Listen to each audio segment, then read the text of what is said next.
I am Carl Ross of the University of Portsmouth in the United Kingdom, and today I'm going to give a PowerPoint presentation on the collapse of submarine pressure hulls. Now first I'm going to talk about the oceans. 3/4 of the Earth's surface is covered by water. The Earth's surface covered by water is over 10 times larger than the surface area of the Moon. The greatest depth of the ocean is found in the Mariana Trench. This is 11.52 kilometers or 7.16 miles deep. The Mariana Trench is some 30% deeper than the height of Mount Everest. Military use of the oceans. The oceans have great military value. Missile launching platforms are likely to be placed on the ocean's bottoms. Radar does not work underwater. Heat-seeking missiles do not work underwater. Satellite spy cameras are ineffective when a submarine dives very deep into the oceans. Methane deposits in the form of hydrates have been found in water depths of 2 miles, 3.2 kilometers and more. Off the coast of the USA, 30 gas fields have been found. In one gas field alone, it is believed that there is sufficient gas to satisfy the USA's needs for 105 years, based on their 1996 consumption rate. Deposits of precious metals and minerals have also been found in the ocean's bottoms. At the bottom of the Mariana Trench, the pressure is about 1158 bar, or 16,800 pounds per square inch. Currently, a large submarine can only dive to a depth of about 400 meters, or 1,310 feet. The construction of a large submarine pressure hull for very large depths is not easy. There we have a schematic drawing of a submarine with this pressure hull. The diagram shows the pressure hull, which is the inside of the two hulls. The outside is the hydrodynamic hull, which has water pressure on the outside and the inside, whereas the pressure hull has water pressure on the outside and atmospheric pressure on the inside. This shows you if you have a spherical pressure hull, then to make it hydrodynamic, you have a hydrodynamic casing there, which has water on the outside and the inside, and the pressure hull has water on the outside and atmospheric pressure on the inside. Under external pressure, an undesirable motor failure is called shell instability, which is shown in this photograph. Minus 530. 530. Minus 432. 29 if you can make it run. Don't get too close to it.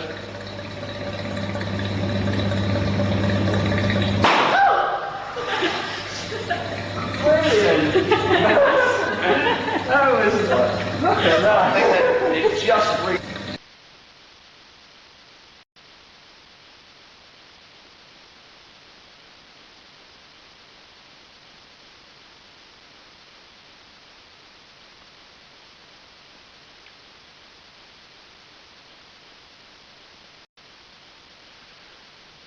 This shows some conical shells before failure.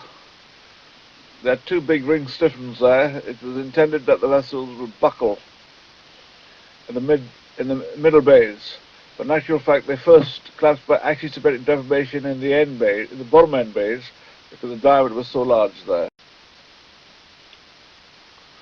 This shows you the shell instability for the circular cones, and also the axisymmetric deformation in the bottom bays, the bottom large bays, and shell instability in the middle bays. And there it shows axisymmetric yield, where the pressure hull implodes inwardly, keeping its circular form throughout collapse. To avoid shell instability and improve the structural efficiency of pressure hulls, the vessels are usually ring stiffened. If the ring stiffeners are not strong enough, the vessels can buckle bodily through general instability, as shown in this photograph here, where the vessel is buckled and the buckle in their flanks. History of submarines. The Greeks invented the submarine. It was really a diving bell. Alexander the Great invented it in the 4th century BC, and there's a picture there which shows hut was used. It was used for warfare, actually. An idea by William Bode in 1578 with a British mathematician. This was his idea of a submarine, but it was never built. Now the Drebbel was a Dutchman. The British invited him over to invent a submarine in the 17th century. And this is a replica of Drebbel's invention built in England under the guidance of Imperial College in 2002. This is the Turtle. This was built in America's War of Independence to fight the British. America wanted independence. And the Turtle, it's driven by one person, and it needs enormous skill. This is the Turtle, built in 1776. One man inside pedaled propellers that moved the craft back and forth and up and down. The plan, during America's War of Independence, was to come up underneath HMS Eagle, a British warship, carrying a bomb, drill a screw into its hull, and leave the bomb hanging by a rope. But it didn't work. The hull was too tough.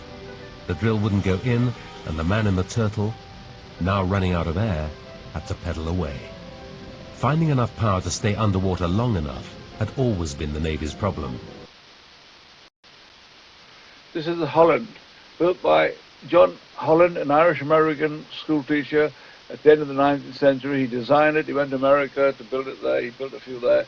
And this was actually built at Vickers Armstrong's Barrow in Furness at the end of the 19th century. There you can see the ring stiffeners inside the Holland one. So John Holland was well aware of the necessity for having ring stiffeners to strengthen the submarine pressure hull. And this is inside Holland, showing a model. This is the Holland at sea. This is the Dreadnought, Britain's first nuclear-powered submarine. I worked on this in the 60s, and this is where I got hooked on submarines. This is the Dreadnought at sea. This is the Resolution at sea, which is one of our latest vessels in the UK. This is the Astute class. Does not require refueling for 30 years. It's an incredible submarine built with the skill of rocket scientists. This is the Vengeance, which is another one of the latest submarines built in the UK. This is the Pakistani stealth submarine, the Augusta. It's supposed to carry 16 intercontinental ballistic cruise missiles, actually. I think they're intercontinental cruise missiles. And it is a super stealth submarine. August Pickard's Trieste.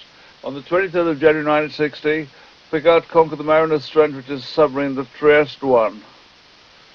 Its pressure hull was a thick wall spherical shell of 6 foot diameter and 6 inches thick. It was made of high tensile steel. The pressure hull had no reserve buoyancy, and to give it reserve buoyancy, it required a large float filled with gasoline so that it could resurface when required.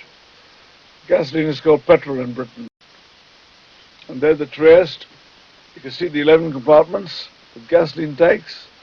The actual pressure hull, the actual pressure hull is a spherical vessel at the bottom of the Trieste main body.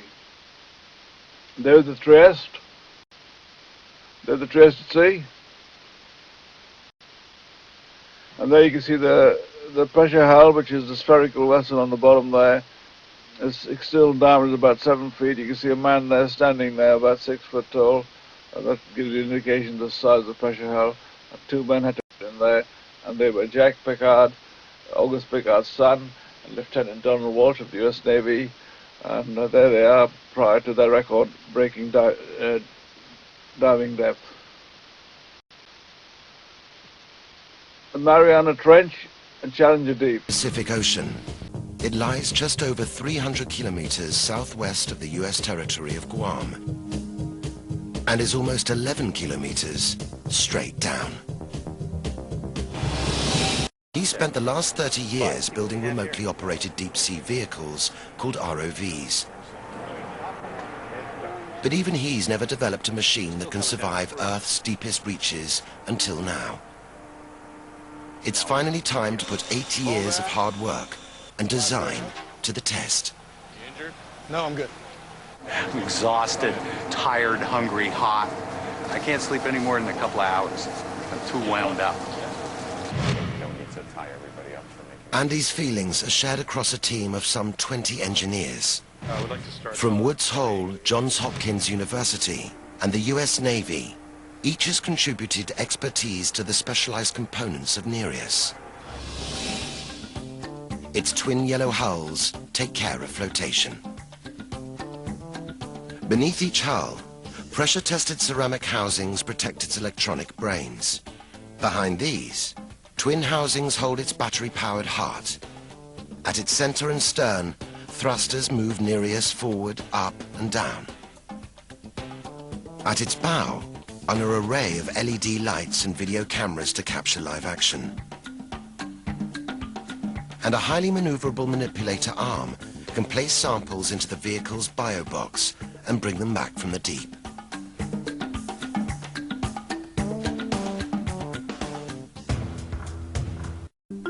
As an AUV, or autonomous underwater vehicle, Nereus has no pilot and no leash. It's on a preset mission to scan the sea floor, gathering data for scientists to determine the most promising places to explore. When reconfigured as an ROV, or remotely operated vehicle, with its manipulator arm attached, Nereus is piloted from the surface via a fiber optic communications cable. But unlike other ROVs, Nereus is self-powered by batteries, enabling it to travel long distances underwater, unencumbered by a large power cable. After collecting scientific samples, Nereus cuts its super-thin tether and pilots itself to the surface. On this trip, Nereus will operate only in ROV mode. Nereus will attempt to dive to around 2,700 meters, about a quarter of the depth of the Challenger Deep. Was the Trieste in 1960, which carried Lieutenant Don Walsh and Jacques Picard, the only humans to ever venture so deep. The two men were crammed into a steel sphere just over 2 meters in diameter, with 12-centimeter thick walls. By 900 meters down, they were in a world of total darkness. They passed their test depth and kept going when they heard a bang. A pane of plexiglass cracked under the pressure. They were still thousands of meters from the bottom.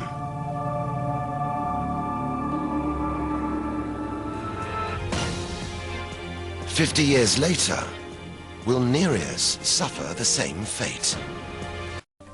The Mariana Trench is where the Earth's largest tectonic plate, the Pacific Plate, is slowly, only several centimeters a year, plunging beneath the Mariana Plate. It is sinking down into the mantle of the Earth, in the deepest subduction zone on the planet. It's so vast and deep, Mount Everest could fit inside it and still have more than 2 kilometers of water over its peak. Finally, Nereus hits the bottom. Oh, look at all that wonderful rock. Oh, here it is. We're coming up on a smoker. Just what we've been waiting for. Oh, wow. Pilot Matt Heinz will test Nereus's capabilities as the team explores an active deep-sea hydrothermal vent. Temperatures here can reach 400 degrees Celsius. So you want to melt my core? So, Patty, Yes? is it true that where there's smoke, there's... There's critters. That's what Tim Shank hopes for. So we're on the lookout for large snails, tube worms, and shrimp. All right, coming down. Did you see all those shrimp? Oh, my goodness, look at Look, that. they took it off. Oh, there we go. Here, there's some galatheads. Doot, doot, doot. The team sees scavenging galatheid crabs and then spots a real prize. Tube worms, little skinny tube worms. These animals don't depend on photosynthesis from the sun. No rays reach down here. If the sun went out tomorrow, we'd all perish. These guys would continue surviving and thriving. They live off chemosynthesis. They only need nutrients that are coming up from the sediments through the rock, and they live on the chemical nutrients. There's about 200 sites we know of right now. We could add a few more here in these deep regions we can test. And its manipulator arm. He also designed the arm's unique hydraulic system. The real strengths of a 7-function position-controlled arm are the speed with which you can perform a various set of tasks, not just one thing. We're doing things that no one's ever done on the seafloor. It didn't repeat the task for long. As you move, there's still tension in this direction. It's going to suck it up. The only thing connecting Nereus back up to the ship is a fiber optic cable, the width of a human hair. This is the tether that we've arrived at for Nereus, and basically the canister you see right here has 20,000 meters of fiber inside of it, and it's wound very precisely in such a way that as I pull, I could pull 20 kilometers of this fiber out, just like this. Indentation in the seafloor, so... This tiny cable has a breaking strength of 3.6 kilos. Past the smoke, and then we'll... And collect what the scientists need near this active white smoker. Don't you want any of these tube worms? It's fine with me. Oh, those look good, Matt. I in particular do a lot of work at hydrothermal vents, and over the past 30 years since they were discovered, we have described more than 600 species. That's about a new species being described every 2 weeks for 30 years. And so I could tell you an answer right now what we know about diversity on our deep oceans, but it will change. And it'll change on this cruise, hopefully. Look at that. Got him a little rough on them, aren't we? It's okay. I mean, they're right on the bottom, right? Okay. That's a sample. You want the rock? Yes, sir. Nice job, man. After 5 hours, with 8 minerals and 12 rocks for Patty, and samples of more than 13 different species for Tim, Nereus has completed its first day of work. Okay, so what do you guys want to do next? Well, Matt, you know, I don't think you could have done a better job. I think we're ready to leave the bottom. Yeah. I never want to leave the bottom. But if you're ready.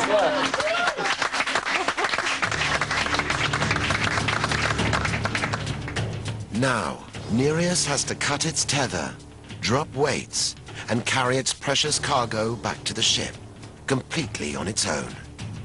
It's a trip that'll take several hours. Nereus is not home free yet. Oh yeah, I see it. Finally, the vehicle appears at the surface. This is a great first dive. This is the first time that Nereus was really challenged to do lots of sampling of tube worms and clams and anemones and barnacles. We got all those things, right, in short order. It was fantastic. Over 9,000 meters, far below the current ROV dive limit of 6,500 materials available. But strong materials are usually also very heavy. It's one thing to run a titan of a vehicle like Keiko when your power is a massive surface supply. But Nereus is self-powered, so its design had to be light, tight, cost-efficient, and energy-efficient. Nereus is a quarter of the weight that Keiko was, and 1/10 of the cost. The intense need for lightweight strength led to the development of these ceramic housings.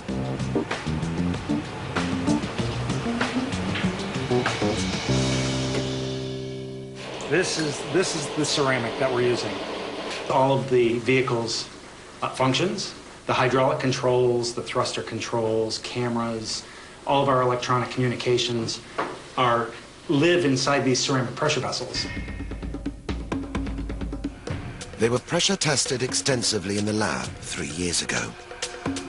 Now that we've dropped our pressure vessel down into this test tank, we're going to pressurize it to 18,000 pounds per square inch. It's like going to the bottom of the ocean. There's a tremendous amount of force. If there were a collapse of the ceramic pressure vessel, we would know it when it happened. It would implode and wreak all sorts of havoc. Hold on, let's get a confirm that. The engineers monitored acoustically for any tremors, which would mean a crack in the housing.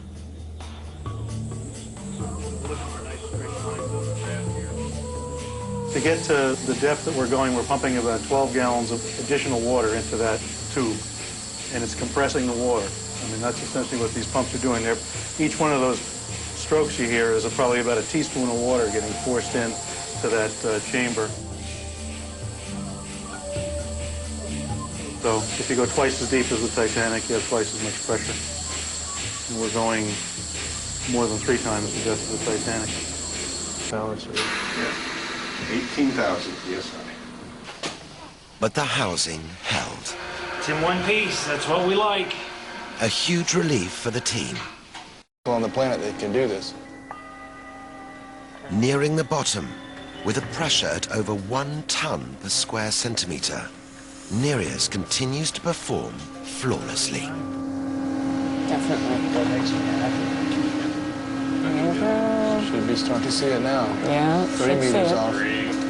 Bottom in sight. There we go. All right. Out of the basket. 2 meters off. Vehicle on bottom, 9032 meters. Turn on the lights. Over 9,000 metres, more than 3/4 of the way to the Challenger Deep. Yeah. So 9034. That's the deepest we've ever been. What is? So your numbers were right on the money. Good job. How many amps, Matt? So at 89, 96 meters, we have our first invertebrate, anemone. Biology. It looks like It's bizarre. Do you think that could be some kind of worm? I don't know. It's possible, but that looks so much like an anemone. It does look like an anemone sticking out of a tube. It's weird. It is weird. Timmy might have found a new tube worm. Let's see. We're going to name it the Shanka worm?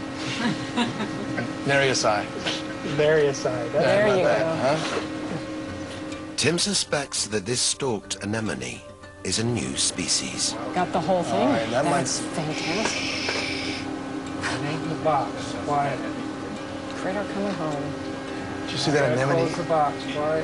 Quiet. Don't get excited. Okay, now you can get excited.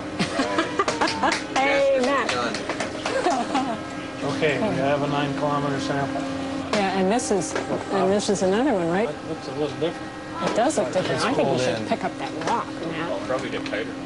Well, do we want the rock? Do you Is want that to a put big the rock? rock Is in that too there? big? No, it's not too big. Take it. You see I want what the I other can one. I want do? the other one too, though. I'd like You the want rock. both rocks? Yeah. I do. I want both rocks. Anemones are on long stalks. Sea cucumbers have these modified arms that dig into the sediment that hold themselves there while they sit there and lower their mouths down and feed. I mean, if you try to grab it, you're probably going to squeeze the juice out of it. It's too, Oftentimes they come up in the gelatinous mitts. Oh, that's really good. I'm sure For that- you, Yeah. Look at that. Using the manipulator arm, Oh, look at this, folks. It's going to mean so much for marine research in general. The comparisons we're going to be able to make to shallow water systems we've studied for decades is going to be immense.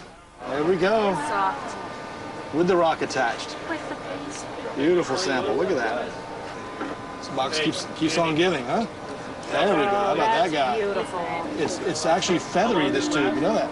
It's like crepe paper. Paper mache. Look at that. Kind of falls right apart. You guys waiting for the holothurium? Yeah. Looking through the mud for him. There he is. Oh, he's so cute. and Tim's deep sea cucumber has arrived intact. You can still see through it. Can you see through it, seams? You want to hold it? It's a clean glove. Go ahead. We can't even see it. So here's the mouth. Yeah. That is awesome. 4 little legs. That is awesome.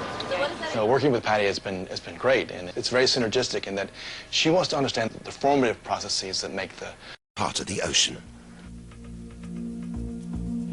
Next stop, the Challenger Deep. It's dawn on the big day, and time to put Nereus to the ultimate challenge. Everybody in back deck, copy.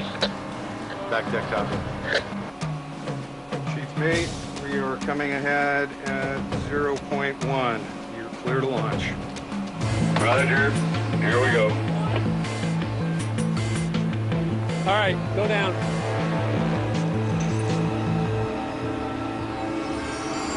Chief Mate, Nereus is in the water. Roger.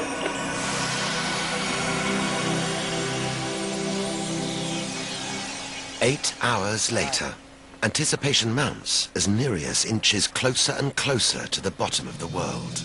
The step from 9,000 to 11,000, the pressure gets much higher, and there's an increased level of vigilance or concern as we get to the maximum design depth of the vehicle. 5 meters to the bottom. I'm not seeing butterflies, but I'm sure feeling them. Yeah, right. Where are you? Where are you?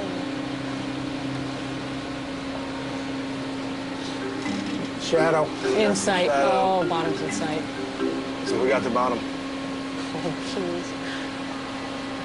Bottom in sight. Yeah. 10,899. Close to the bottom. There it is. Yeah. We have There we are. touchdown. Touch. Oh yeah, I see it. Yeah. That's a polykeet, guys. That may be it. So you Look want at it. to Whoa, Wow. you want to look at him. He's moving. Hold on. deep sea All right. polykeet is approaching the rubber band. Those are the podium. All right, zoom in quick while we got it. Sorry about the rubber band. That's good for scale. It's perfect. Look how That was worth thinking. well, the rubber band's that wide, right? This rubber band that snapped off Nereus's sampling tool is just a few millimeters wide. That's the polykeet's about that big, right next to rubber band. Not very long at all. Maybe an inch long. Core that. Let's get that. I think it's worth trying. It would be worth getting. All right, you want me to go after this cowboy or what? Can we stay here for 8 hours? Can we stay here for 8 hours? This species of polykeet has longer legs than any Tim has seen at shallower depths. Oh, he can move when he wants. Now, the challenge is catching it. Grip. It's time to get safely back to the surface. That's it. You want to go ahead and drop the weights, Matt? Okay. Home. All right, dropping weights. Starboard ascent motor release. Treasures that may redefine our understanding of the planet. Matt may have missed the inch-long white polykeet worm, but he definitely got Patty her rocks. Altered, and they're perfect candidates for dating. These are going to be beautiful. Cut them up, make thin sections. All right. Every time you go down, you're seeing something that no one else has ever looked at, and so the sense of discovery is really hypnotic. You know, it's very exciting. I see people on the cruise saying, hey, you know, we did it. We did it. And to me, this is not the end. It's the beginning. This is totally the beginning.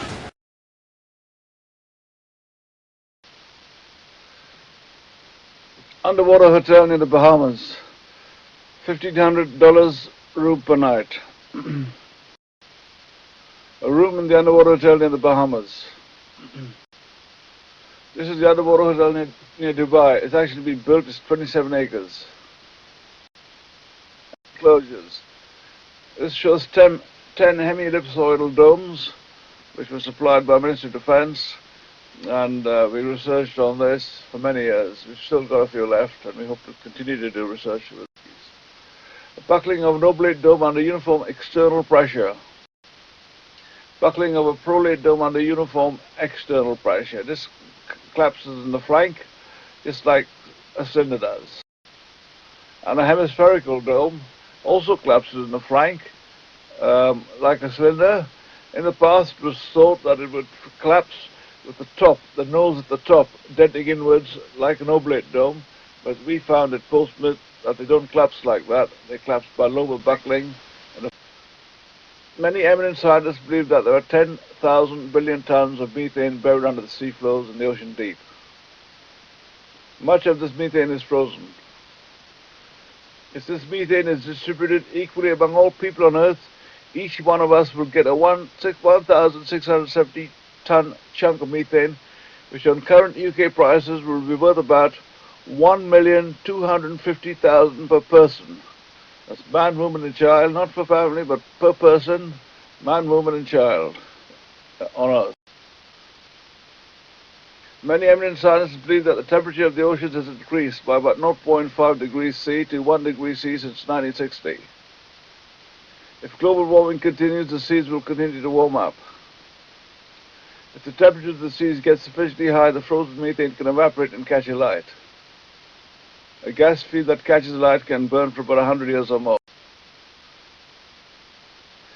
Thus, it will be necessary to use the underwater methane to prevent it from catching alight.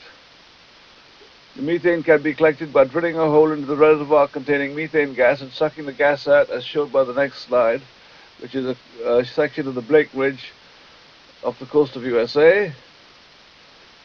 This will cause the pressure to fall in the area where it is frozen and cause the frozen methane to vaporize into this compartment below, into the reservoir immediately below.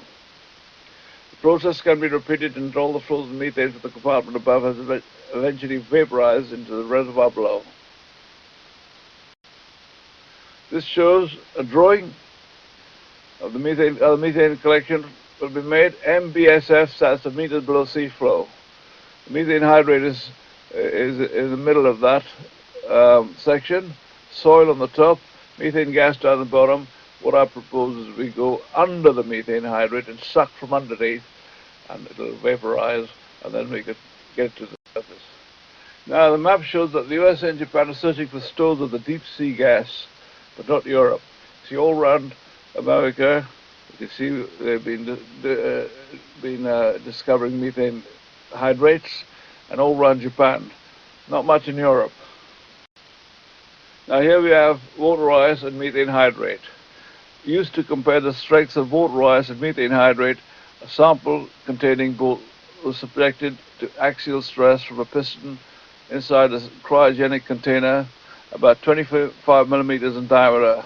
Inside this vessel, the weaker water ice, to the left of the photo, deforms, causing a bulge, while the stronger methane hydrate, under the same stress, does not bulge. Carbon dioxide burial can also take place in the deep oceans. MBSF, that's the meters below sea flow, and this is a drawing again of, schematic drawing of the section through the Blake Ridge, which is off the coast of USA. This is an underwater drilling rig for methane retrieval and carbon dioxide, designed by my ex-student Jeff Lafley-Lane and myself. This is the dimensions of the underwater drilling rig, built of a composite and required to dive to a depth of 5,000 meters. I'll pause here for a second while you can just look at the different dimensions.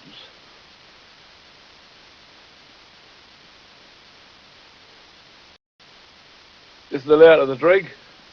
As you can see at the top, the drilling derrick. There's a nuclear reactor. I'll pause again so you can inspect the drawing. It is likely that in the future many submarine pressure hulls will be constructed in man-made materials such as glass, boron and carbon fibers and ceramic and metal matrix composites, and also carbon nanotubes, which have incredible strength, much stronger than any other material, and they're very low in density. Submarines constructed in man-made fibers will lend themselves to be readily constructed in the novel form described here. References: Pressure Vessels, External Pressure, published by Hallward, but is now being republished, second edition, by Woodhead Publishing of Chichester. Woodhead Publishers of Chichester. And that is my URL. That's my email.